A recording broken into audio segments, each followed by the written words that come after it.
Copyright disclaimer under Section 107 of the Copyright Act 1976. Allowance is made for fair use for purposes such as criticism, comment, news reporting, scholarship, and research. Fair use is a use permitted by copyright statute that might otherwise be infringing. Nonprofit, educational, or personal use tips the balance in favor of fair use. Thank you. Now enjoy the show. Hey, what's up, y'all? Thanks for tuning in. Episode 2, Season 15, or would it be the reboot, Season 2, Episode 2? Okay, this is the new chicks of NYC, better known as the Real Housewives of New York City. We got Brynn, we got Erin, we got Sai, we got Jessel, we got Jenna, and we got Raquel. Am I missing anybody? I believe that's it. And then we got Rebecca Minkoff as the friend of the show. She's coming around, y'all, and she is kin to Rob Minkoff of The Lion King, married to the ex-housewife of Real Housewives of Beverly Hills, better known as, what was her name? I forgot her name.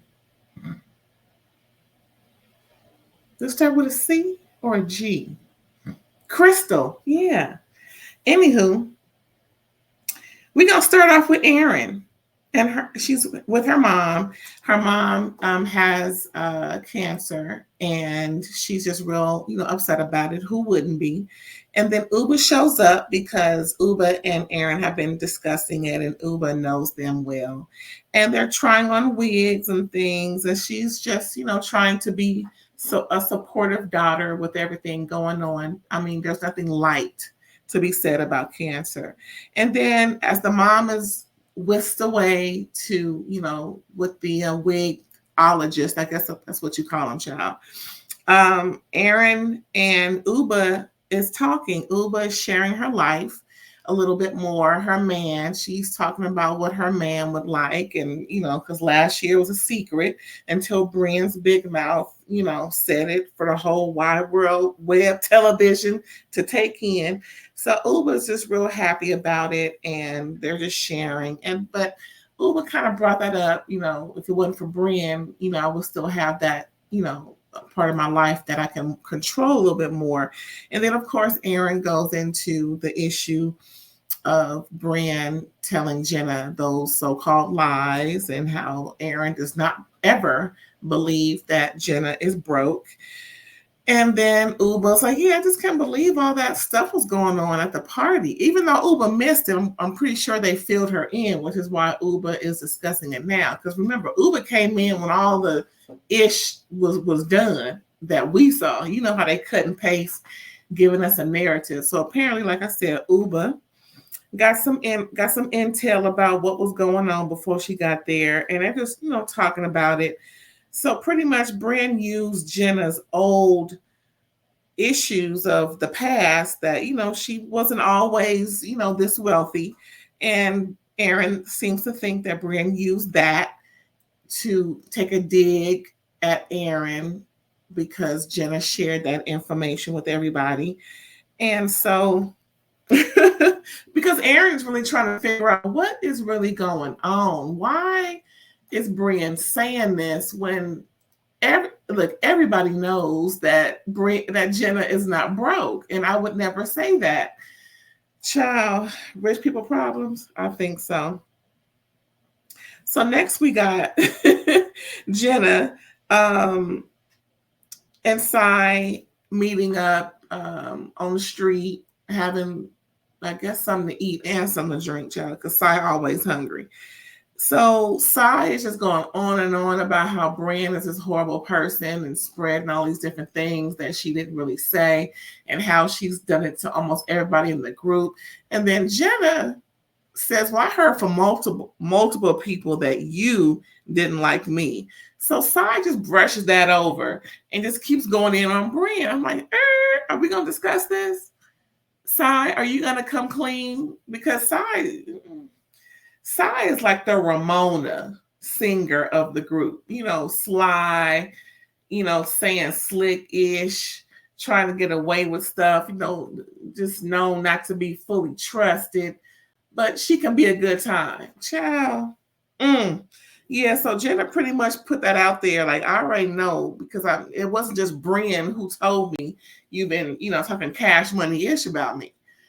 So, again, Sai brushed it over, kept talking, because they originally started talking about their kids and how Sai's daughter is going to college, and Jenna's son got one more year of college, and they're just kind of, trying to bounce things off of each other about their kids. But yeah, Sai just smooth, just went over that, didn't even address that part about her talking to multiple people about how she doesn't like Jenna. And it's really interesting how much Sai is professing her like for Jenna now.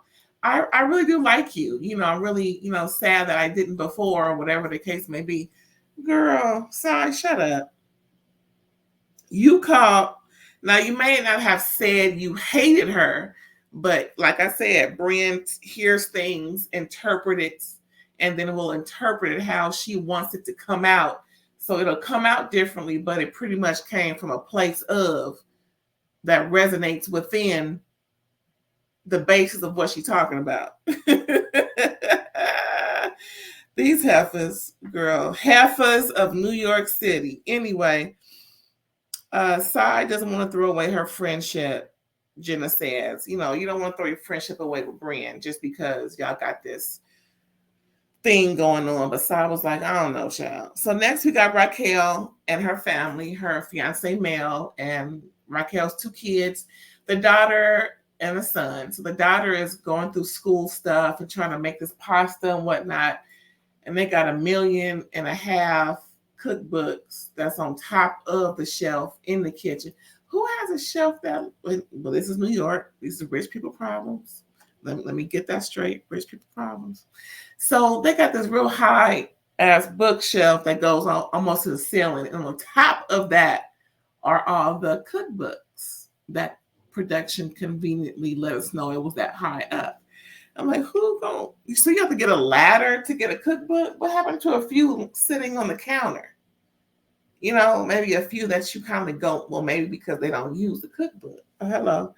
If it's that high up. Anywho, then we find out Mel, she's some type of therapist, neurologist type person. And she does all these extra things for their dogs. They have all these bills that she makes sure her dogs are emotionally well. Child, when she ran down the cost of things, I'm like, listen. And this ain't just rich people problems, because my parents ain't rich. And child, I remember that they had so many things for their dogs. I never forget, the dogs will not eat dog food unless human gravy is on their dog food because of how they've been fed. See, stuff like that is just way too much. Like Mel, all these emotional types of dog treatments and things. I'm like, and they're not even coming from a place that they were harmed. They're just, I guess regular dogs. And I'm like, what is going on? So they hold the dogs, and like the dogs need to be on the floor, feet on the floor. You hold the dog like it's a baby. Again, I ain't against no animal, but that's just too much. I'm sorry.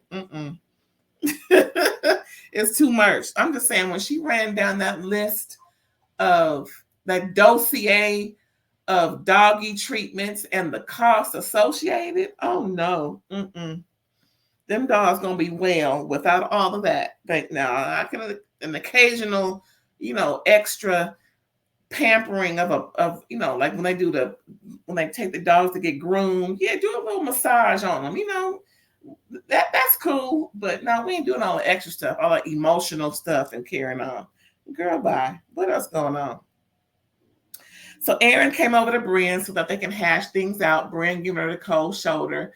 She didn't tell her that uh, the elevator was out, so Erin had to walk up 3, 4, 5, 6, 7, 8, however many flights of stairs. She had a glass of water sitting on the counter. She was on her phone when she came in, stayed on her phone to almost to the time Erin left. Erin pretty much apologized for how she came across. She's going through a lot. Apparently her and Abe going through some things, plus her mom's, cancer, and she really didn't want to have to, resort to talking in that manner.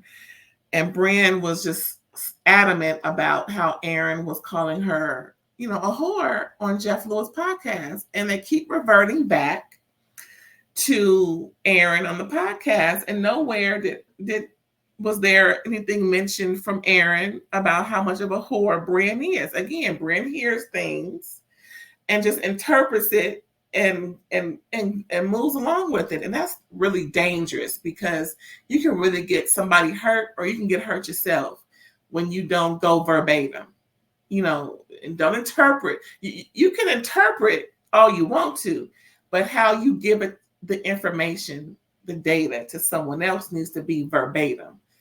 Child, anywho, so pretty much Brynn is pissed, keep cutting her off, but they finally come together in the end, which is great. Yay. Next, we got Jenna and Beckett and her associates going to rock climbing. Jenna's real scared about it, but Becca's, took it like a G, went up there real quick, came down like woo. Jenna was a little scared, but she did it. It was a cute little scene.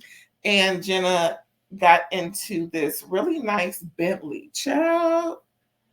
Oh, that Bentley was cute. I ain't the one for a whole lot of fanfare, but child, that Bentley was cute. What else going on? Oh, Abe and Erin have lunch. So they, they're coming together from that awful family outing the other day when Abe outed their mushroom proclivities. So yeah, apparently, along with Erin asking him, "Are you done?" at the family outing, and Abe being upset, at that time they were going through something, and Abe had financially, he had how do you call this? He made some decisions about their finances and he didn't consult Erin about. And Erin had already said what they were going to do with the finances. And he made an executive decision to do something else with it. And she was really ticked off about it. Girl, I know what you're talking about.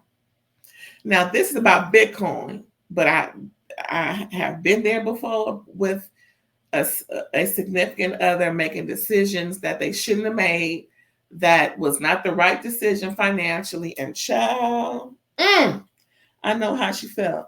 See, she stayed with him. I didn't. Hint, hint. Anyway, I understand how Erin felt. I felt it in my bone marrow, child. Poor Erin, she got to deal with her dumbass husband and her mom having cancer and Brynn going off and Sai and all this, that, and the third. Child. So yeah, so Abe pretty much took the Bitcoin, cashed it in. There's apparently a lot of money. She's wanted to use it towards the house payment. They're trying to, make their financial situation better. And he made it worse. Child, even though they got millions, still, it still doesn't hurt any different when your spouse does something that goes against and just totally disregards you with those decisions. Girl, bye. She said next time, hopefully it won't be one, but next time something like this happens, it's going to be a real issue that we may not come back from. I know that's right. Tell them and hiding secrets from. See, what else you doing? Hey, what else you doing? We're going to find out. Next, we got Sai. And she meets with Ubah at a boutique, and they're just going on and on. Ubah's man is this, and again, she kind of was, a little tiffed about how Brynn kind of outed her last season, and then Erin, and then Sai starts in on Brynn. Oh yeah, because Brynn ain't shit, and whoop whoop whoop whoop whoop whoop whoop. Child, Brynn is not loyal, is what Sai said, and Ubah is not flying with the group because apparently there's been a setup for them to go to the Hamptons. So they're supposed to take this um, helicopter to the Hamptons. And Ubah's like, well, I'm driving. So I was like, well, I want to drive with you because I don't want to be bothered. I don't blame her because Sai needs all of the relaxation. Sai needs all of the things in order for her not to go TF off because Sai is a handful. Again, where's her husband? We haven't seen him since last year. What else happened at the boutique? That's pretty much it. So the ladies arrived to fly to the Hamptons. It's Rebecca Minkoff, Brynn, and Jessel. And they know that Ubah and Sai is not coming. Brynn says Sai probably not coming because of me. And that's probably why. But they're waiting on Jenna. And they already know Raquel wasn't coming. So they're like calling Jenna, like, what's going on? Is that a car? Is that a Rolls Royce you riding in? Like, how they, well, rich people problems. They can spot a Rolls Royce from a mile away. So apparently Jenna didn't tell them that she was not coming. She just thought they knew, or whatever the case may be. Okay, Jenna, you're supposed to be clear and concise. I thought you were the one that had it all together in that manner, but I guess she doesn't. So she just told them that she's driving up and she'll meet them there. But like last year when she rode by herself because she wasn't flying coach. Again, I'm with Jenna. I like comfort. I don't want to be cooped up. And plus, we tall women. I ain't trying to be cooped up behind somebody, next to somebody, uncomfortable, just because y'all are. I want to be comfortable where I'm going, however that's going to be, whether it's in a Rolls, or whether I'm driving, or I'm in first class.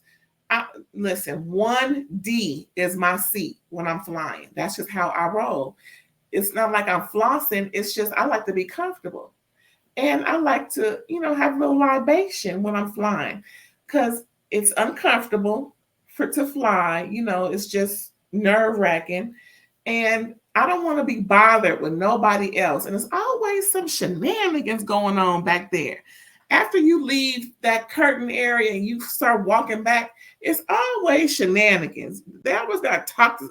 This is always shenanigans. I have yet to see shenanigans in the first 6 rows. But it's usually 4 when I'm flying. But anyway, it's always some doggone shenanigans behind that curtain. And I don't want to be involved because somebody, listen, I ain't the one. I'm already a little on edge with this flight, and I ain't trying to deal with nobody's shenanigans. Whatever that may be. I can deal with a crying baby. That's cool, but I don't want no shenanigans. Again, people in first class don't usually have shenanigans. I have yet to deal with somebody with shenanigans while I'm sitting in seat 1D. That's all I got to say about that. I'm with Jenna. I need to be comfortable when I'm going somewhere. And then they talk about they meaning Jessel, Rebecca, and Brynn. They talk about Rebecca being a Scientologist. And in the confessional, Jessel was like, to each his own. Rebecca, what's her name? Brynn was like, I just treat it like it is. I'm not with it, but do you, boo-boo? And so Rebecca was like, I don't really have open discussions about it. She realizes it's a controversial topic, and it is what it is. That's who she is, and that's that on that. Child, I ain't got nothing to say about nobody and how they choose to live their life spiritually, because it is what it is. I don't want to say nothing to offend nobody. It is what it is, right? So that's pretty much it for news. For the news, yeah. For new, I keep saying New York City housewives. That's it for them, child. That's it. We're gonna catch them up. We're gonna see episode 3 next week, baby. That's pretty cute. That's pretty cute. That's pretty cute. I wish them well on their trip to the Hamptons, but it seemed like it's gonna be some bull, just like when they went to their trip last year. So y'all, thanks for tuning in. We like for you to comment, subscribe, like, and share. And I hope you come back next time. Bye.